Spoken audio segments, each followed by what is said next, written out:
You shout it out, but I can't hear a word you say. I'm talking loud, not saying much. Good morning at welcome ulit sa ating broadcasters forum. Inasahan ko ba yung appointment ko?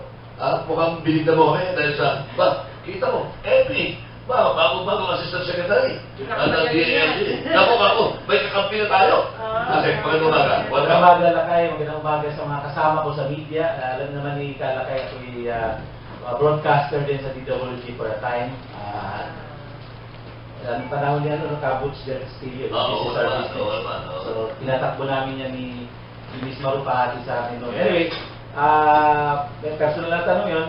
Una sa lahat, yung position na assistant secretary na in-offer sa akin as early as pag-announce kay Secretary Sueño, ang kwento kasi niyan, nag-party sila sa Davao, may June 4 yata. Hindi na ako sumama doon, kaming tao sa Davao. I-direct sa akin, kaya appoint na daw ASEC for Plans and Progress. Ang totoo nung tatanggihan ko dapat. Nag-isip lang ko na 15-20 minutes, magte-text ako, tatanggihan ko. Then tumawag sila sa akin. Ang unang kumausap sa akin si Secretary Jean Mamunjong, na ngayon ay nasa TESDA na. Tapos nung pinasa kay Secretary Sueño, alam niyo yung kinausap ako, napakalambing ni Secretary Sueño, nakiusap sa akin, Prof. Epi ha, samahan mo ako sa DLG, tulungan mo akong katakbuhin yung DLG. Doon ako hindi nakatatanggi. Kilala mo si Sueño? Oo, kasama ko kami, lalo nung kampanya, kaya hindi ko matanggihan. At nakikita ko naman isa rin itong oportunidad para makatulong sa bayan, especially sa panahon na tunay na pagbabago ang ginagawa natin. It's always good to be part of genuine change. Hindi kagaya naman nakaraan na hindi ganun ka tunay ang pagbabago na tinaglara. So itong ginagawa natin, galing po akong pribadong sektor, napaka bigat na sakripisyo sa akin to dahil masarap sa pribadong sektor. Oo naman. So ngayon, medyo maghihirap tayo ng konti, pero kung gaganda naman yung bayan natin, para sa inyong lahat at sa ating kababayan, ito isang okay na sakripisyo para sa akin. Okay. Well, on that welcome remarks, salamat tayo ngayon pala kay Prof. Epi sa pagkakataon na iuul niya dito sa ating talakayan ngayong umaga. Una-una siguro, nasa matinding kampanya ngayon, Prof. Epi, nasa DLG ka. Siguro ako unang katanong ko ano bang papel talaga ng mga LGUs laban sa droga? Kasi sinasabi nila na dapat ugatin natin yung problema at kung alin yung mga nakakaalam ng talaga problema ay sa barangay, no? Kasi yung barangay captain, yun ang nakakaalam kung sino bago sa barangay, kung sino adik sa barangay, kung sino pusa sa barangay. Baka rin pwede tayo magsimula doon na ano bang masasabi yun? Totoo yun, ang issue ng local government units ay napaka-critical para labanan ang illegal na droga sa ating bayan. Base sa datos ng PIDEA, ng Dangerous Drug Board, 46% ng kabuoang barangay sa buong Pilipinas, around 42,000 plus, ay merong are drug affected. Okay? In others, may droga doon. No? At ang medyo mabigat-bigat dito ay 13,000 sa identified nitong mga 42,000 na barangay, ay mabigat ang issue ng illegal na droga. At 92% ng mga barangay sa National Capital Region o dito sa Metro Manila ay talagang drug affected. So napakabigat ng problema. Sa ating batas, ayon sa ating batas, ang local government units ay kailangan mayroong budget sa pakikipaglaban sa droga. May budget sa pagtatayo ng mga rehabilitation centers at magtatayo sila dapat ng tinatawag natin anti-drug abuse councils mula barangay, munisipyo, city at provincial. Apparently, itong huling 10 taon, hindi po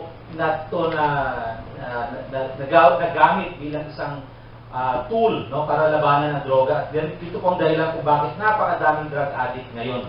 Isipin nyo na lamang po, kung hindi po nanalo at hindi ito naging prioridad ng ating Pangulo, ng ngayon si Pangulong Duterte, meron pa sana around 700,000 na drug addict na ngayon nandyan lang, nakakalat at gumagamit pa rin at 8% sa kanila ay mga pusher pa. Napakabigat niyan, Kaya ganun kadami at marami rin napapatay. Dahil ito po yung accumulation na ng lahat ng problema ng illegal na droga. 10 taon, 20 taon na yung nakakaraan. Ngayon lang po nagkaroon ng pagbibigay tuon yung ating gobyerno para labanan ito.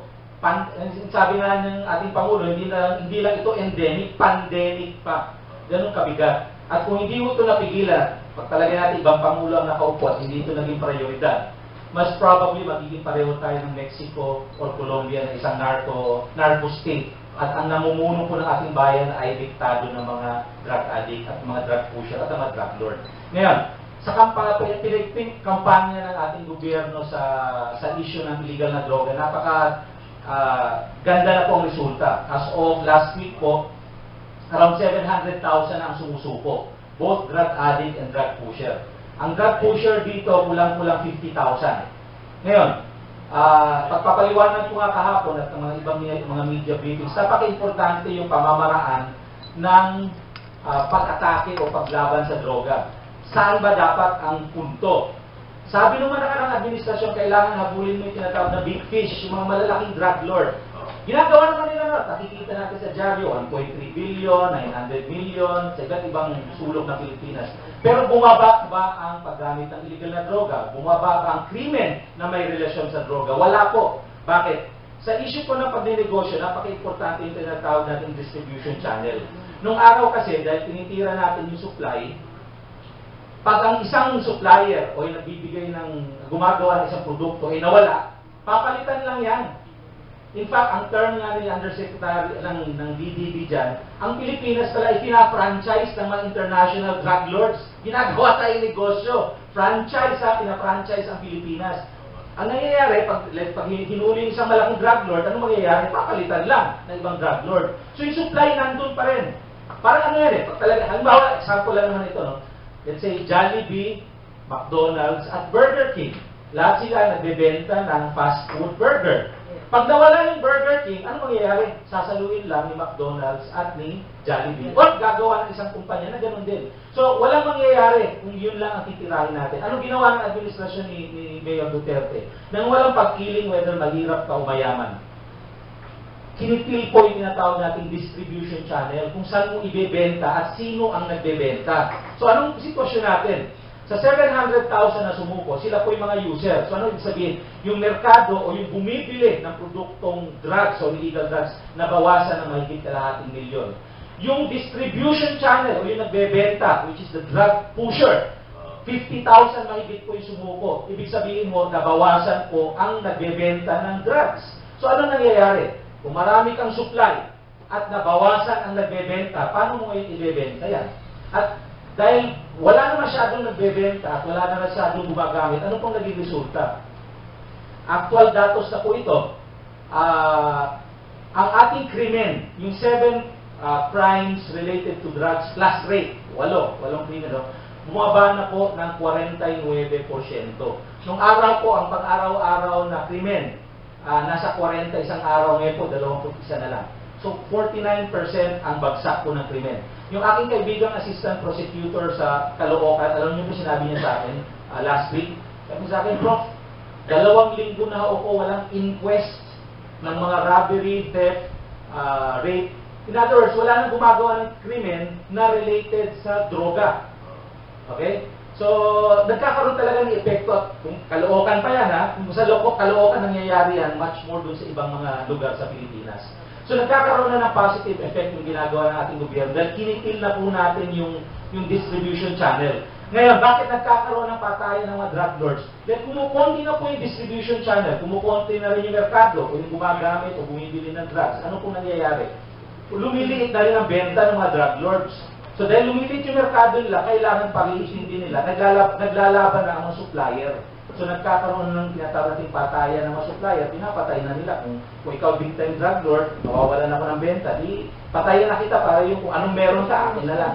So ganoon na po ang nangyayari ngayon. At naging successful yung gobyerno natin sa ganung strategiya ng pagsugpo ng illegal na droga. Was it to that to wag na muna Prof. Epi, ating chairman of the board ng Liga ng mga Broadcasters sa Pilipinas, ang radio, TV personality, si Mike Abe, ng Sunshine Radio and TV International. Okay? At yun, Prof, Trusted ni Pastor. bago tanong mo, Jimmy, Prof, maganda ginagawa ng gobyerno sa ngayon. In fact, ngayon lang talaga nangyayari na wala pa siyang araw, no? Napakarami ng mga pagbabago na nararanasan natin, lalo sa kampanya, lalo sa droga, at sa kriminalidad, no? Pero parang hindi na paghandaan nga yung matinding epekto nito kasi lahat po tayo nabigla. Sige mo, for the first time, yun na nangyari na libo-libo mga sumusuko at nagreklamo na yung mga bilangguan, 60 click na umaapaw na mga tao. Mga punerarya. Aba, nagreklamo rin sa maraming mga bangka na hindi nare-retrieve, no? Yung issue ng rehab, no? Mukhang yun ang hindi na pagtuunan ng pansin, Prof. Ano bang balak dito? Ano bang pwede may balita mula sa DALG? Well, actually, hindi naman pagtuunan hindi nabibigyan ng pansin nun. In fact, sa ikatlong linggo, I think, even the second week, as early as the second week, sa dami na nagsusurrender. At the time, 69,000 pa lang ang nagsusurrender at that time. Nagbigay na ng order si Presidente. Galing to mismo kay Presidente. Sabi niya, I hate drugs, no? Pero sabi niya, nagbigay siya ng instruction kay Secretary Sueño. Pero Secretary Sueño, gusto ko magkaroon ng drug rehabilitation center. Magtayo tayo ng drug rehabilitation center, 2 sa Luzon, 1 sa Visayas at 1 sa Mindanao. Just on the second week. So, ang nangyari, binigyan kami ng order, gumawa kami ng presentation ng viability study at nagkaroon kami ng interagency meeting with the Department of Health, DSWD, PIDEA, DDA, at DepEd para pag-usapan namin yung drug rehabilitation center. At ginawa namin yung feasibility. Kailangan po natin ng kulang-kulang 2.8 billion para maitayo yung 4 na facility at around 1.1 billion a year para sa operational expenses. So, kung susumangin natin sa initial year, mga 6.8 billion. Walang perang 6.8 billion for 2016. That is very definite. Diyan natin malalaman na itong nakaraang administrasyon never really bothered to focus their attention as a priority how to attack or how to attack the drug menace, no? Kasi tinignan namin, wala na silang budget sa Department of Health para sa mga TRCs natin, yung mga treatment and rehab centers. Plus yung training side, alam nyo kung magkano binibigay sa training sa rehab? 20 million. So saan tayo kukuha ng budget at ganyan? Eh meron at that time, 69,000 na nag-surrender. So after namin gawin ito, sabi ko kay, at that time, si Cabinet Secretary Jun Evasco and Secretary Mike Sueño, although ito po ay magandang programa, no? But it will only be magsisimula lamang itong i-operationalize on after 1 year kasi gagawin pa, no? Then it will be fully operationalized only 2 years. So ano gagawin ngayon natin dito sa mga nag-surrender? So doon na pumasok yung tinatawag natin aming ginawa na community-based rehab centers. Okay? Yung community-based rehab centers, ito na ngayon yung bawat komunidad, bawat barangay, lahat ng mga nakatira doon, aming aayain.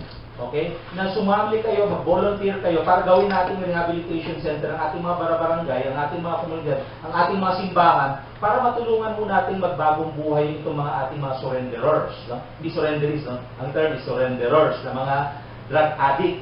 Ano ba? Yun ang bagong term nila, hindi surrenderies, surrenderer. Pero anyway, basta yun ang impacto, no? Ngayon, nagulat na lamang kami that from 69,000 after 1 month, nasa kulang-kulang 700,000 na nga. So, totoo yun, talaga na paghandaan ng gobyerno, hindi, nagulat rin kami lahat. In fact, gusto namin ayain nga ang Guinness Book of World Records para pumunta sa Pilipinas para i-validate na meron talagang 700,000 na drug addict at pusher na sumuko sa gobyerno dahil wala sa kasaysayan ng ating mundo na nangyari ito. No? At ito ay fully documented, ha? Fully documented. In fact, ngayon yata, si Secretary Sueño ay palakad ng General Santos dahil meron 10,000 pang magsusurrender doon. 10,000 drug addict, drug pusher. So, ganun kabigat, nagbabalik loob ng sa gobyerno. So, walang perang gobyerno. So, anong ginawa po namin? Nanawagan po kami sa pribadong sektor para tulungan ang ating gobyerno, para matulungan natin itong mga drug addicts sa kanilang pagbabagong buhay. And this is to put up additional rehabilitation centers and promotion of the community-based rehab program, no? So, ang gagawin ng DILG, most probably in the next few days, baka i-issue na ho yung memorandum circular na i-organize ang volunteer group, or DILG will organize a volunteer group called Masa Masid. Ano yung Masa Masid? Mamamayan ayaw sa anomalya, mamamayan ayaw sa illegal na droga. So ito magiging community-based arm ng DILG that is not related in any way or connected in any way with the barangay, na sa ating pananaw baka mga front din na mga drug lords natin at mga drug pusher, at independent group po ito. Dito natin padadaanin lahat ng mga pambansang programa natin like a community-based program, at sila din yung ating mga bagong mga watchdogs para bantayan yung ating mga komunidad, kung sino dyan ang mga nagbebenta ng illegal na droga, kung sino dyan yung mga kriminal at yung korupsyon sa ating mga lokal na gobyerno. Ulitin mo, Prof, yung pangalan? Masa Masid. Mamamayan ayaw, Masa Masid. Mamamayan ayaw sa anomalya, mamamayan ayaw sa illegal na droga. So hopefully masayanan yung memorandum circular in the next few days. Yan po magiging centerpiece program ng Department of Interior and Local Government sa pamumuno ni Secretary Mike Sueño. Teka na, Prof, kasama ba dyan yung 2 billion? Di ba mayroon siyang sabing 2 billion na bounty para sa mga narco... Labas pa yun. Kukunin po yun sa Presidential Fund. So, anyway, sa pagpapatuloy lang, kailangan na ng inikayat na namin ang pribadong sektor na makisama o tulungan ang gobyerno para ma-fast track yung drug rehab process. At alam ko naman, alam na nyo na, as early as 2 weeks ago, nag-commit po ng 1 bilyong piso si Ginoong Ramon Ang ng San Miguel Corporation para sa pagtulong sa gobyerno sa pagpapalaganap ng mga drug rehabilitation centers. 1 billion? 1 billion. Kausap namin yung kanyang representative. Talagang hinahanapan na ng private foundation para kung saan mailagay yung pondo. Kasi para mapapast track, kailangan pribadong sektor ang gagawa para hindi nagdadaan sa red tape ng gobyerno ng bidding, lahat. So pribado na mismo, tsaka transparent. Ang mangyayari lang, gobyerno, parang PPP, no? The government may provide the property where it can be put up, and government will operationalize it through the Department of Health. Medyo ba, sa operationalization, meron pa tayo doon. Ngayon, may 1 billion. As of last week naman, meron tayo isang private donor who committed to put up a 10,000 patient facility dito sa Central Luzon, isang probinsya sa Central Luzon, using the military camps. Meron na rin nag-commit sa Hamindang, sa Capiz, another 10 hectares. Meron din sa Bohol, at meron din nag-commit yung Valencia City of the province of Bukidnon for another property. So, marami na akong nagko-commit ng suporta. At ang pinakamabigat po nito, at kayo pong unang-unang makakalam ito, hindi pa yata lumalabas sa dyaryo, kahapon po, nag-meeting ang mga pinakamalalaking negosyante sa ating bayan, mga tycoons and taipans. Okay? Nagawa niya na, bilis. At para sa inyong kalaman, present po doon ang chairman ng publicly listed company na Vistaland, Manny Villar. Nandun po ang presidente at isang major shareholder ng Jollibee Foods Corporation, si Ernesto Tan Manchong, kapatid ni Tony Tan. Nandun po mismo ang chairman, at ito nagulat ako, no? Pumunta mismo doon ang presidente ng Mega World, si Andrew Tan.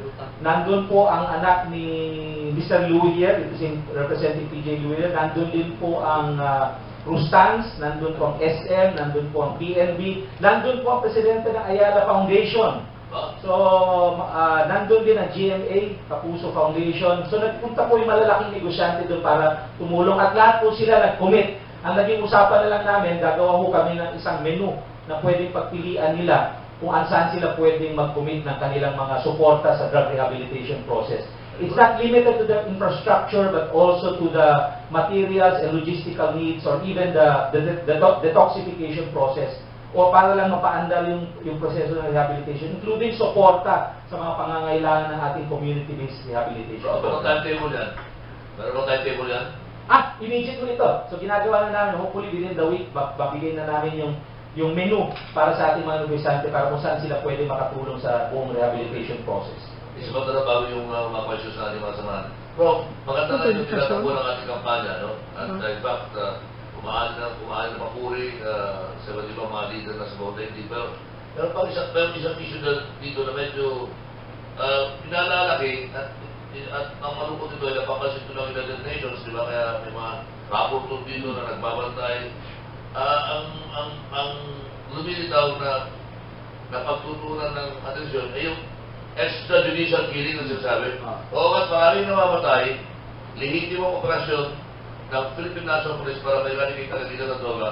Anong side, may nangyayari mga extrajudicial killing. Kayo mga abogado, may paliwanag nyo sa amin, ano may extrajudicial killing kasi ang alam lang namin, yung extramarital affairs nila yung Lima. Well, ako po isang paralegal at bata pa ho ako, nasa kolehiyo po ako ay miyembro ng task force, o hindi miyembro, no? At pinrain po ng Task Force Detainees of the Philippines, which is an international human rights group. Kaya lang ako hindi miyembro ng TFDP dahil ang isang requirement para maging miyembro ka ng TFDP, kailangan kang makulong kahit isang araw. Eh ako'y rally ng araw, hindi naman ako hinuhuli. kaya hindi ako miyembro. Pero ako'y trained ng TFDP. I-correct po natin yan, ano? Una sa lahat, anong sitwasyon? Meron pong kulang-kulang 2,000 tao na namatay. Around 800,000 base sa mga encounter ng ating kapulisan dahil lumaban po yung ating itong mga drug pusher. At pangalawa, yung mga tinatawag nating vigilante killings or actually yung 2,000 naman, vigilante doon is only 25%. They are deaths under investigation na tinatawag. Yung vigilante is around 300 of the 1,200. Ngayon po, i-correct po natin. Una sa lahat, mali ang ginagamit na term na EJK or extrajudicial killing sa Pilipinas. Bakit po? Okay. Dalawang definition. Wag po tayong this is the definition under both local and international laws.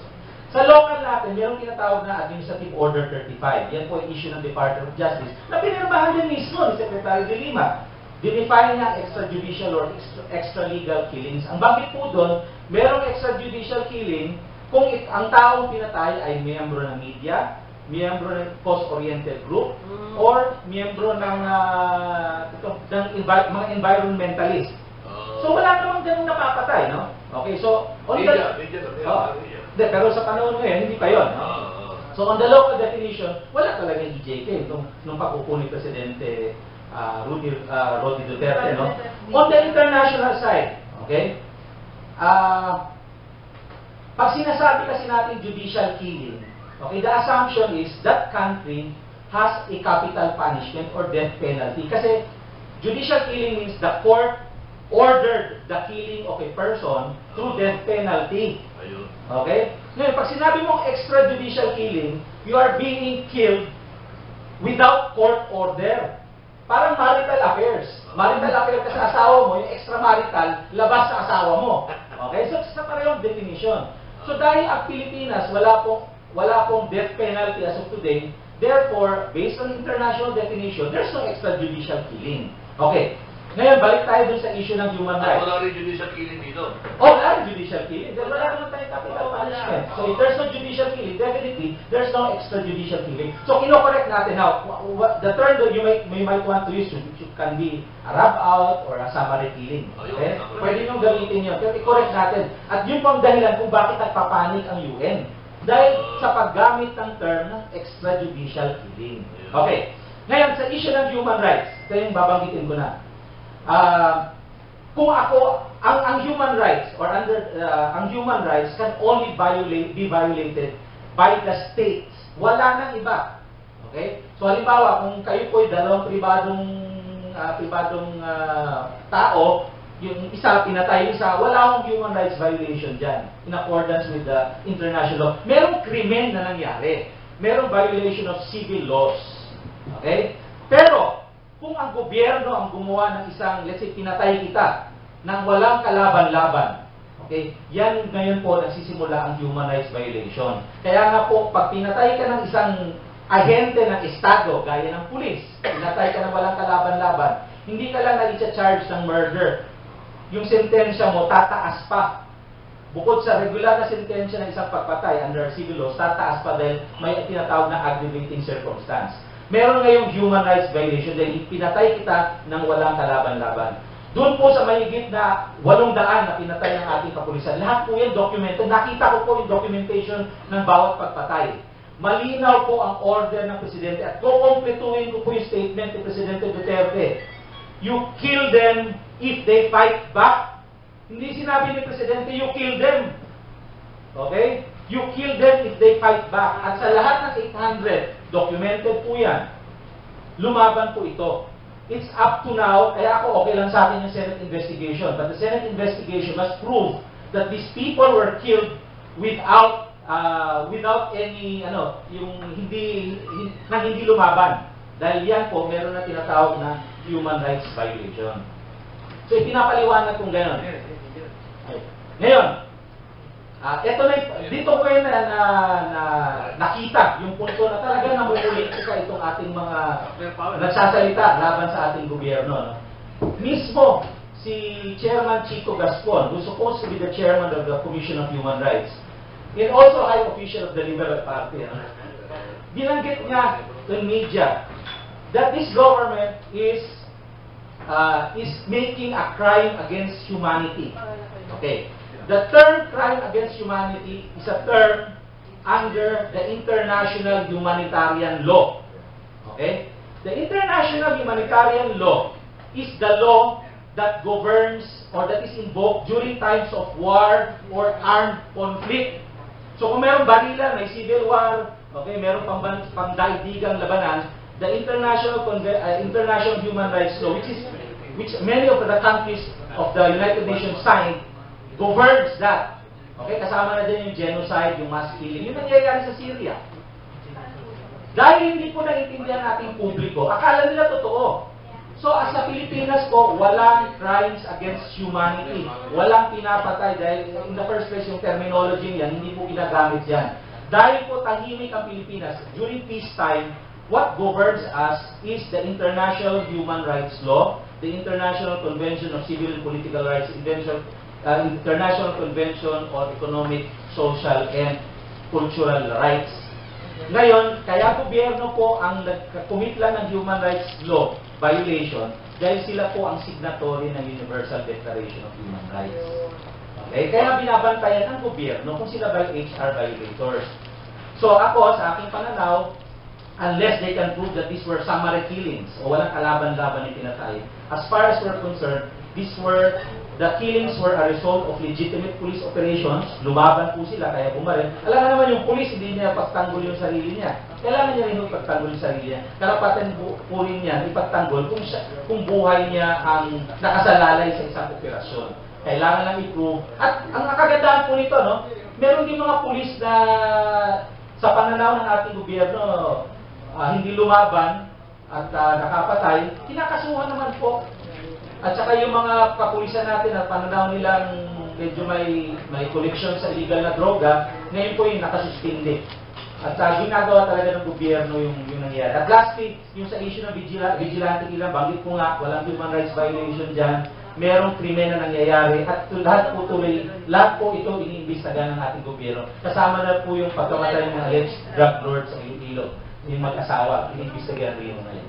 Prof, bago natin kilala yung ating susunod na bisita, hindi ba dapat ang termino na ginamit ni Pangulo dito you kill them before they'll kill you. Diba? Yun na yun. Because they fight back. Kasi kung sasabi niya, baratan nyo na, bago kayo mabaratan. Diba? Kasi kung hindi nyo mabaratan, kayo mabaratan. Diba? At nagagalit si Presidente, kung naunahan sila. Diba? Kasi, yung mga droga, very clear na marami pala kayong ginagawa na sa iba talaga hindi well-informed, no? Tsaka yung maraming mga sitwasyon na hindi po namin naintindihan. Ngayon, naintindihan ko lalo. Dahil nung last Monday nga, talaga na ipaliwanag yun na maayos. Well, unfortunately, nagkakaroon ng mga ilang mamahayag na namimili ng mga controversial na mga usapin na kung saan, kung akin titingnan, ay hindi talaga nakakatulong lalo na sa international news. It is a real misleading, no? So, ngayon po, ang gusto ko lang pong itanong na maitungkol dito sa ating mga pulis.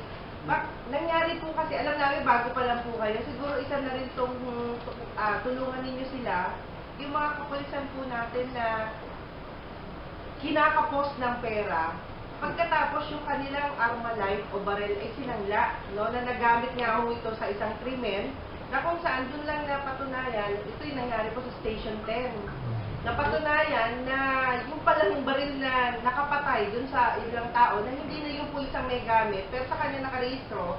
So, ibig sabihin may mga ganitong pagkakataon nung pala sa mga kapulisan natin. So, natalakay niyo rin mo ba sa grupo niya sa DILG? Ano po yung update? Well, una sa lahat, yung issue ng medyo mabigat nga yung nangyayari ngayon sa media, tama kayo, Opo. namimili. Itong pagpapahayag ko sa inyo ng pagpapaliwanag, kung pwede natin may spread out. And you're the only ones who knows this. Yung mga malaking media natin, do not have access to this. No? But ito, pwede ako magpagdebate maski kay Chairman Chico Bonolis. I can beat him fair and square human rights Yes. discussions. Ano? Kaya nga, si Pangulo at kami, pumunta dito yung ating mga tagayuan, tingnan nila. And we are very confident that we will pass the test, that there is no massive violation of human rights in the Philippines. Even with these massive killings that is happening. In fact, ang totoo nga niyan, kaya lang naman nangyayaring maraming napapatay. Alam mo, kung na-address lang ito itong huling 6 na taon, konti na lang siguro sana. Kaso nga lang, hindi talaga inasikaso kaya lumaki ng lumaki. Okay. Huwag kayo manisi. Okay. Ninegosyo. Not vindictive, no? Okay. Okay. Pangalawa, yung sa kapulisan natin, tama po kayo. Hindi pa ho kami umuupo sa posisyon during the transition. Nag-order na ho talaga si Presidente sa amin na pag-aralan ang pagtaas ng mga sweldo ng ating kapulisan. In fact, yung unang tranche, I think nabalita na yata ni Secretary Jokno na may additional 5,000 allowance yung ating mga sundalo at mga kapulisan. Malaking bagay po ito sa kanila. In fact, on the long term, although babanggitin ko na rin sa inyo, meron pumunta ditong investor from Singapore who also wants to help the Philippine government because he sees the present administration to be very transparent and corruption-free in terms of managing the country. Nag-offer mo siya, sabi niya, pwede akong minimum, sabi niya, minimum $100 million to put up the housing project for our police camp. So ganun po ang at with the additional 5,000, kung mag-amortize ka ng 3,000 para sa bahay mo per month for the next 25 to 30 years, sobra-sobra na yun. At ang bahay ng kapulisan at pinag-uusapan natin, hindi ko kagaya ito nung kaliliit na bahay na ginawa nung nakaraan, ano? Talagang parang kahon. Ito talaga yung good for at least family of 3. And kinocompute ko bilang isang eksperto rin sa finance, kaya-kaya naman po ng 3,000 a month, a house of 75 square meters and an up and down 50 square meters in total, up and down. No? So kaya po. At itong first tranche na 5,000, ngayon lang po yan. Tataas po yan next year. So talagang ating pulis at sundalo, makaka-concentrate na sila sa kanilang ginagawa dahil yung sweldo is sapat na.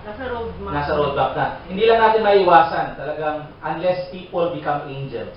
So sabi niyo po, privatize na yung operation ng rehab center, yung rehab center na itatayo. So, pero partly, magkakaroon ng part pa din sa operation ang government. So, since na ang private naman, alam natin na pagdating sa return of investment, after sila lagi doon sa ROI nila. So, paano po natin makikita ngayon ang protection para sa gobyerno na masang Pilipino, ang ibig sabihin ng gobyerno ay Pilipino, ay mamamayang Pilipino. So, ilang percent po ang porsyento ng gobyerno pagdating doon sa operation po. Actually, hindi donation mo talaga ito. Walang gastos, walang kita ang gobyerno, walang kita din yung donor. So, ang banggit ko nga kanina, ang isa sa mga uunahin nga ay dito sa Central Luzon ng isang probinsya. Kusang loob po ang donor na magtatayo ng isang 10,000 patient facility na drug rehabilitation center. Itatayo ho doon, hopefully maitayo ngayong December. Mabilis ho ito dahil sabi ko nga kanina, ikakabit-kabit lang prefabricated. So, hindi na dumaan sa bidding? Wala na. In fact, wala kami pakialam sa gastos doon kung paano itatayo. Humihingi lang kami sa private sector na, let's say, kulang sa mga beddings or sheets, baka pwede rin mag-donate. Ang role lang ng gobyerno, at least sa unang facilities, the AFP or through the DND will provide the land, period. Wala nang iba, no? Dahil pag nakatayo na siya, ang DOH naman ang mag-operationalize. Ngayon, ang gastos ng pag-operationalize, gobyerno na, budget na po ng Department of Health. Pero nakikiusap pa rin kami sa pribadong sektor na baka pwede rin sila makapag-donate pa rin para sa mga kinakailangan ng rehab center. On the long term, kung tayo po'y magwagi sa laban natin sa illegal na droga, ang mangyayari po itong ginagawa pa na, pina-finalize na namin yung MOA. Pagkatapos po, hindi na ginagamit yung facility, maaaring itong facility ay maging facility na ng ating gobyerno at mukhang ang AFP ang gagamit. Sir, So walang negosyo po ito. sir, follow-up lang. Yung kaugnay doon sa mainit na issue na hindi matutuloy yung barangay at SK election. Sir, may fixed salary ba talaga ang mga barangay kagawad at barangay chairman? Kasi, halimbawa sa barangay namin, 60,000 population. So, 14 million ang natatanggap nilang IRA. So, sumusweldo ang barangay kagawad na 20 million a month walang ginagawa. Sumusweldo ang barangay chairman na 20,000 a month, 35,000 a month ang barangay chairman, wala rin ginagawa. So, talamak ang droga. Hindi pa pwedeng, kung hindi mo matuloy yung eleksyon, hindi pa pwedeng idaan yan sila sa evaluation at magbigay na lang na fixed na salary para hindi sila nagiging kurat dun sa barangay. Sa ating local government, wala silang sweldo at tumatanggap po sila ng mga allowances or per dime. Pero bakit ganun kalaki sir? Ngayon, ang nag-set siya ng minimum, if you're not mistaken, checking the LGC, parang 500 yata sa gagawad, 1,000 sa kapitan, on the minimum. Ngayon, makukuha mong allowance, depende sa laki ng kinikita ng barangay. So, mas maliit ang barangay mo, mas maliit ang allowance, mas malaki ang barangay, mas malaki. Pero, tingnan ko po, we're open to suggestions, we'll try to look at it. No? Kasi, at the end of the day, lahat po ng budgets ng barangay, pag ginawa po nila, ang nag-approve kasi niya, yung city council or municipal council. So pag nag-budget sila, ina-approve pa rin ng higher authority. So tingnan po natin kung ano pwede natin gawin. Kasi tandaan po natin, mayroong tinatawag na fiscal autonomy yung ating mga local government units. Ayaw natin pakialaman kung paano nila ginagamit yung pera. Pero kailangan natin i-supervise na huwag naman sobra-sobra. Tama po kayo? Sir, last na lang. Dadaan ba sila sa malalim ng evaluation? Kasi hindi na tuloy yung eleksyon, mamayagpag pa rin ng droga sa lugar eh. May evaluation ba silang bibigay sa kanila? At ilang percent na barangay kagawad sa ka-chairman na pasok doon sa protektor sa droga? Okay, hindi ko mababanggit din yung percentage, no? Kasi although nakita ko yung listahan dun sa LGU na binabalidate, wala akong nakita sa barangay level. Pero banggit ko nga, ang affected NCR pa lang is 92% at buong bansa is 46%. Ganito po, ang mahirap kasi dito sa ating batas, sa local government code, pag nagreklamo ka sa isang miyembro ng barangay council, maging kapitan o kagawad, ang reklamo aakyat sa city council or municipal council, sila maglilitis kung ikaw nga ba ay naging pabaya, kung meron kang ginawang hindi tama sa barangay mo. Yun ang ating limitation sa batas. Kaya nga po ang ginawa namin, ang ginagawa ng Dangerous Drug Board, and I hope mailabas na nila yung regulation under RA 9165. Maglalabas po ng regulasyon ang Dangerous Drug Board na lahat ng BADAC ay re-reconstitute ng ating mga barangay councils. Okay? They are required to declare the BADAC, submit their plans and programs, submit who are members of the BADAC, and submit how much budget they allotted in the barangay for the barangay anti-drug abuse councils. Nilagay po yan sa isang DDB regulation. Ngayon, bakit namin sa DILG pinalagay yan as a regulation sa DDB? Kasi in accordance po sa Section 32 ng Dangerous Drug Board, any regulation issued by the DDB which are violated, okay, has a criminal penalty, administrative penalty, and monetary penalty. So kung nasa regulasyon po yan ng DDB at hindi sinunod ng ating mga barangay, pwede na silang kasuhan nang hindi kailangan dalhin sa city or municipal council. Diretso na. So hopefully mailabas po yun. Alright, Ate Chan. I have two brother-in-law.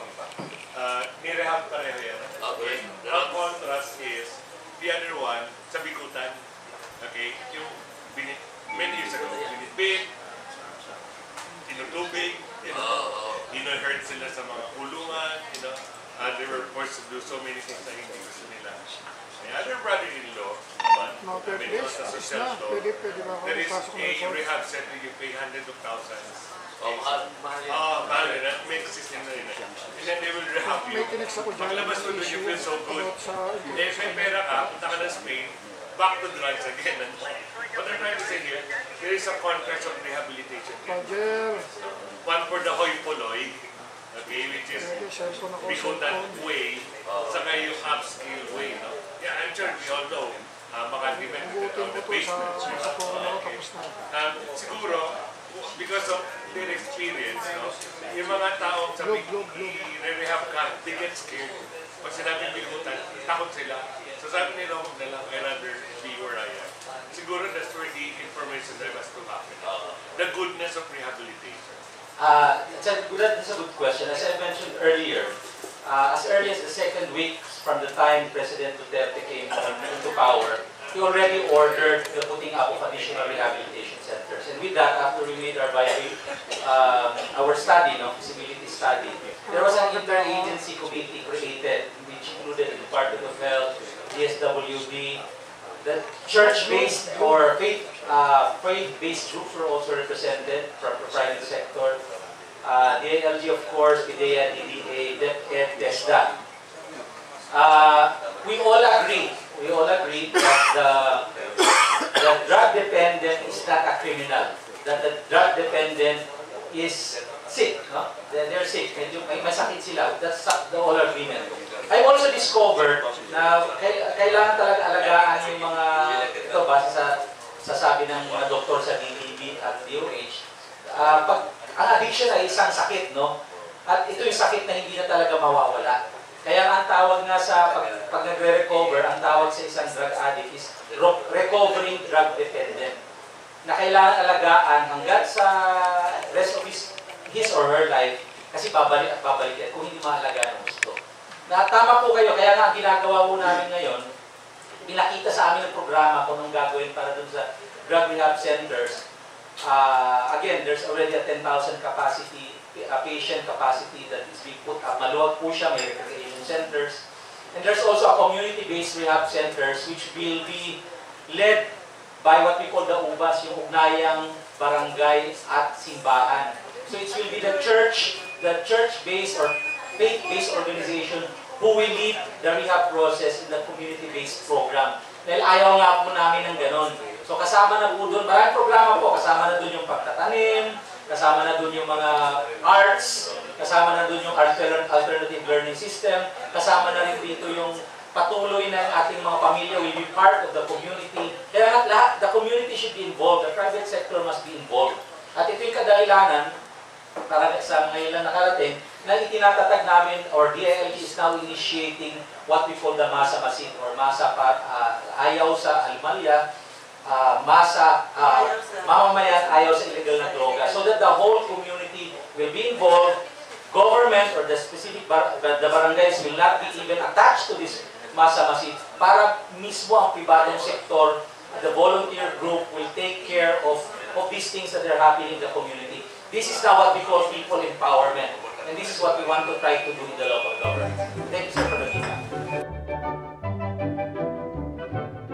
Galaw-gaw, kay harot-harot tingnan, maliksi, di mapigil ang gaslaw. Galaw-gaw, ang lahat ginagalaw, napakaharot at pakialam. Galaw-gaw, kung tawagin siya'y ganyan, kang karot, na trumpong tumatarang. Galaw-gaw, nakalilitong masdan, at haliparot, kahit saan.